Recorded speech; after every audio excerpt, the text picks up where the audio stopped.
Insider.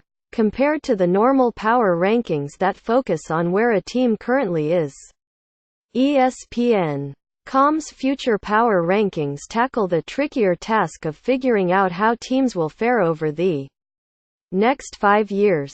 Predicting future success isn't easy, especially because time machines don't exist.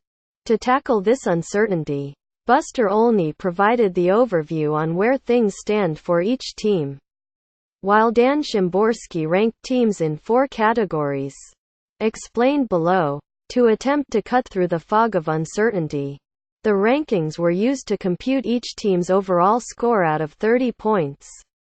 Editor's Picks Index of Keith Law's 2018 top prospect rankings between minor leaguers with major league bloodlines and future stars who have been involved in major trades.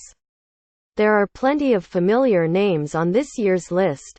Where did your team's top young players land?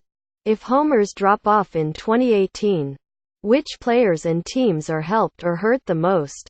If the game's homer happy joyride ends in 2018, it could trip up Giancarlo Stanton's first year in pinstripes, help other players and change this year's pennant race. Show us what you got.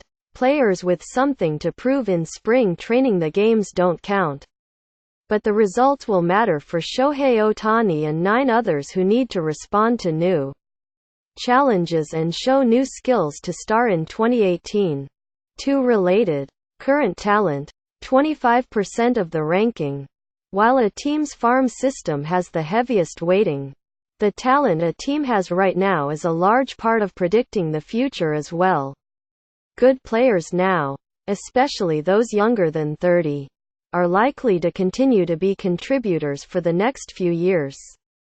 Current talent also can be traded for future talent. Future talent. 45%. For this category, we used a combination of the ZiPS projections for the minor league systems and Keith Law's 2018 farm system rankings.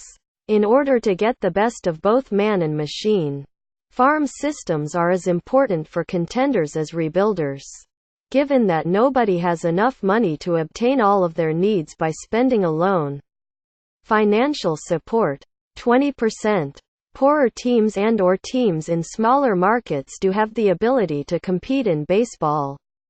But we'd be lying to ourselves if we didn't say that financial support of a team was just nice to have. Teams are ranked by their historical payrolls relative to revenue and market size. Front office, ownership. 10%. Given its share, this category mostly functions as a tiebreaker for teams that are otherwise close. That's not to say these things aren't important, but a lot of front office performance is already contained within the first 3 categories. The average front office is far more capable today than 30 years ago. And while you can argue that most of the lowest-ranked front offices, maybe not the Marlins, would be average or even better in 1988 or 1998, not everyone can be above average. Here, we're looking for front offices that most capably combine their strengths in the first 3 categories and, whether now or later, maximize their team's success. We're also looking for owners with the willingness to be patient with and to support the plans laid out by their front offices.